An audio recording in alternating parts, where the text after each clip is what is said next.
ये बलूचिस्तान में क्या हो रहा है साहब? कहते जी प्रॉक्सी जंग लड़ी जा रही है, इंडिया की वो जो संदूर की क्या लड़ाई है वो अभी तक जारी है। वो है जिसमें हमने शिकस्त दी थी, वो अब हमको बार बार ठोके लगा रहा है, चरके लगा रहा है, हमको मार रहा है। हम कब तक के मार खाते रहेंगे और कब तक तमाशा बने देते? बलूचिस्तान का पुराना मसला है कि वहाँ एक ज़माने में चूँकि बलोची और पठान रहते हैं, पठानों की आबादी कम है लेकिन पढ़े लिखे हैं, बहुत सी जगहों पर नौकरियों में उनका ज़ोर था, तो पंजाबी और पख्तून लड़ाई शुरू हो गई थी। फिर एक ज़माने में जब बलूचिस्तान में तरक्की की लहर दौड़ी और कराची के लोग आग कुछ आबाद हुए तो महाजरों के खिलाफ एक लड़ाई शुरू हो गई।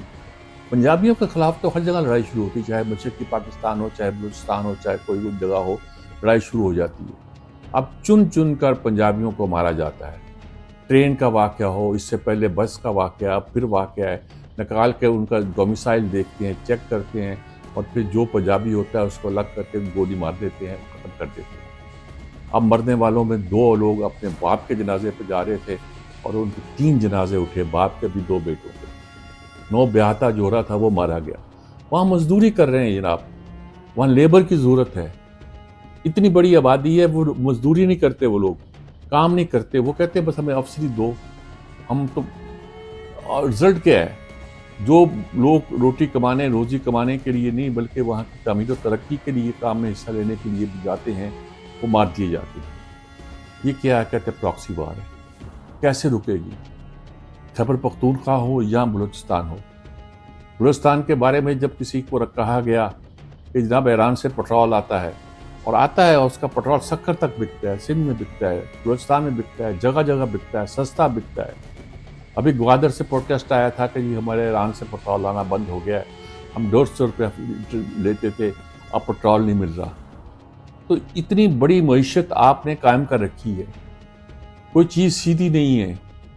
चमन के रास्ते जो कुछ अफगानिस्तान से आता है वो अलग स्मगलिंग है, टेररिस्ट वहाँ से आते हैं, पहले हम कहते थे। आप पता नहीं क्या क्या चीज़ें वहाँ आती हैं, हमारा कोई कब्ज़ा नहीं है। निज़ाम क्या है वहाँ का? बरसों से, रुबा सदी से हम देख रहे हैं कि वहाँ की आबादी का सिर्फ 10% हिस्सा पुलिस के कंट्रोल में है, बाकी लेवी के नाम पर जागीरदार और वहाँ के ट्राइबल चीफ जो है वो खाते हैं और उनको कंट्रोल करने के लिए एफसी को मुकर्रर किया गया है। कोई 2 कोर के बराबर एफसी जो है वो बलूचिस्तान पर रूल कर रही है, 2 कोर के बराबर तकरीबन। यानी एक तरह के फौज का कंट्रोल है। गालियां भी खाते हैं कि फौज ने कब्जा कर रखा है, दूसरी तरफ से ये कि लोग ये काम करते जा रहे हैं। क्या हमारा नेटवर्क ये जो जासूसी का निज़ाम होता है ये बिल्कुल बेकार होकर रह गया है?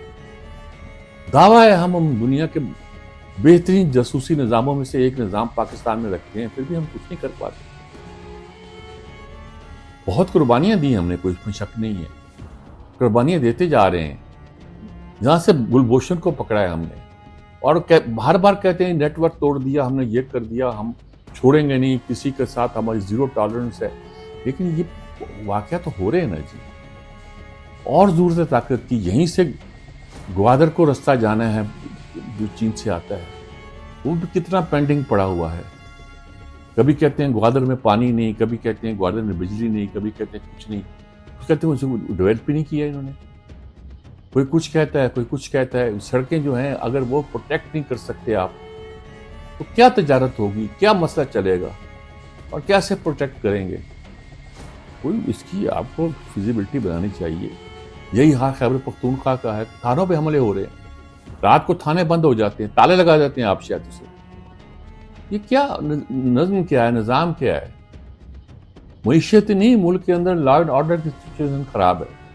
एक बार यूसुफ ज़ागलानी ने कहा ये मुल्क के सब हालात ठीक है, बहुत ज़रा बलूचिस्तान का मसला है लेकिन वो तो लॉ एंड ऑर्डर का मसला है और लॉ एंड ऑर्डर का मसला तो सूबाई मसला है। मैंने फ़ौरन टोका, मैंने कहा सूबाई मसला लॉ एंड ऑर्डर का है लेकिन ये मसला लॉ एंड ऑर्डर का नहीं है, दहशत गर्दी का मसला है और दहशत गर्दी का मसला वफाकी हुकूमत का मसला है। सिर्फ आराम से बैठना, देखते रहना और कहना हम लड़ेंगे, ये कोई बड़ी बात नहीं है। वहाँ फ़ौज मौजूद है, एफसी के नाम पे मौजूद है, दूसरे नाम पे मौजूद है। सूबे का तकरीबन सारा नज़्म नस्क जो है फ़ौज के हाथ में। सख्त हाथ चाहिए, इंटेलिजेंस एजेंसियाँ वहाँ हैं, کھلے عام پیٹرول بک رہا ہے، کھلے عام ایران سے آئی ہوئی چیزیں، افغانستان سے آئی ہوئی چیزیں کوئٹے کی مارکیٹ پہ بک رہی ہیں. غیر قانونی مارکیٹ ہم نے بنا رکھی ہے پورے بلوچستان کو، اور چاہتے ہیں کہ امن قائم ہو. اس کے لیے ہمیں سوچنا پڑے گا، کچھ کرنا پڑے گا. ملک کو ترقی کرنی ہے تو بلوچستان اور خیبر پختونخوا کے علاقوں کو ٹھیک کرنا پڑے گا. افغان ہی نہیں، وہاں کے لوگوں کو آنے والے جو ہیں پنجاب میں بھی یہ بات ہے، کراچی میں بھی بات ہے، ان کے وہاں بھی جب ان کے خلاف پراپیگنڈا ہوتا ہے لوگ چیختے ہیں. مجھے یاد ہے کراچی میں لوگوں نے کہا کس کو مارتے ہو؟ یہ پٹھان جو بیچارہ کوئی لکڑی کا ٹال لگاتا ہے، کوئی موچی بن کے بیٹھا ہوتا ہے. بعد میں لوگوں نے کہا کہ نہیں، ان کا تو بڑے بڑے کاروبار پہ قبضہ ہے، تم دیکھتے نہیں. تو پھر انٹرسٹ یہ پیدا ہو جاتے ہیں، کاروبار پہ ہمارا قبضہ ہو کہ ان کا قبضہ ہو. خدا کے واسطے اس مسئلے کو زیادہ سنجیدگی کے ساتھ اور زیادہ جرات کے ساتھ دیکھنے کی ضرورت ہے.